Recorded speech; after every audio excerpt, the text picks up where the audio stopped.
नमस्ते इतिहास के शौकीनों। आज हम बात करेंगे बाबर की प्रसिद्ध लड़ाइयों के बारे में जो मुगल साम्राज्य के संस्थापक थे। तैयार हो जाइए क्योंकि ये इतिहास का एक रोमांचक सफर होने वाला है। सबसे पहले बात करते हैं 1527 में हुए पानीपत के युद्ध की। यही वो लड़ाई थी जिसने भारत में बाबर के आगमन का मार्ग प्रशस्त किया। इब्राहिम लोदी की विशाल सेना का सामना करते हुए बाबर ने युद्ध में नए नए तरीके अपनाए, जैसे तोपों का इस्तेमाल, जो उस समय भारतीय युद्धों में नया था। नतीजा, एक निर्णायक जीत जिसने मुगल साम्राज्य की फाउंडेशन रखी। अब बात करते हैं 1527 में हुए खानवा के युद्ध की।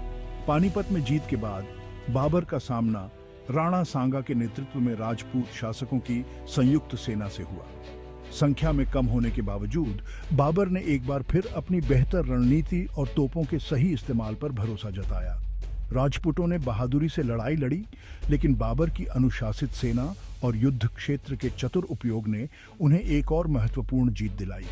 अब बढ़ते हैं 1528 में हुए चंदेरी के युद्ध की ओर। यह युद्ध राजपूत सरदार मेदिनी राय के खिलाफ लड़ा गया था। बाबर का लक्ष्य मध्य भारत में अपनी सत्ता मजबूत करना था और चंदेरी एक महत्वपूर्ण गढ़ था। एक भयंकर घेराबंदी के बाद बाबर की सेना ने दीवारों को तोड़ दिया और मेदिनी राय के सैनिकों ने अंतिम सांस तक लड़ाई लड़ी। इस युद्ध ने भारतीय सबकॉन्टिनेंट पर नियंत्रण के लिए बाबर की अथक खोज को प्रदर्शित किया। अंत में बात करते हैं 1529 में हुए घाघरा के युद्ध की। यह बाबर का आखिरी बड़ा युद्ध था जो अफगान चीफों और बंगाल के सल्तनत की संयुक्त सेना के खिलाफ लड़ा गया था। बाबर, जो एक महान स्ट्रैटेजिकार थे, उन्होंने अपने विरोधियों को मात देने में कामयाबी हासिल की। घाघरा में जीत ने उत्तर भारत में उनके डोमिनेंस को मजबूत किया और उनके शासन के खिलाफ महत्वपूर्ण प्रतिरोध का अंत किया। ये सभी युद्ध मुगल साम्राज्य की स्थापना में एक सीढ़ी थे जो बाबर की सैन्य प्रतिभा और अदम्य दृढ़ रिजॉल्व को प्रदर्शित करते हैं।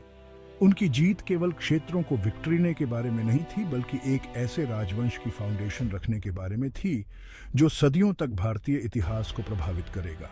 तो ये थी कहानी 4 प्रसिद्ध युद्ध जिन्होंने बाबर के उत्थान और मुगल साम्राज्य की शुरुआत को चिह्नित किया। अगर आपको इतिहास में यह डुबकी पसंद आई तो लाइक, सब्सक्राइब और नोटिफिकेशन बेल को दबाना न भूलें। अतीत की और भी मनोरंजक कहानियों के लिए देखने के लिए धन्यवाद और अगली बार तक इतिहास की खोज करते रहें।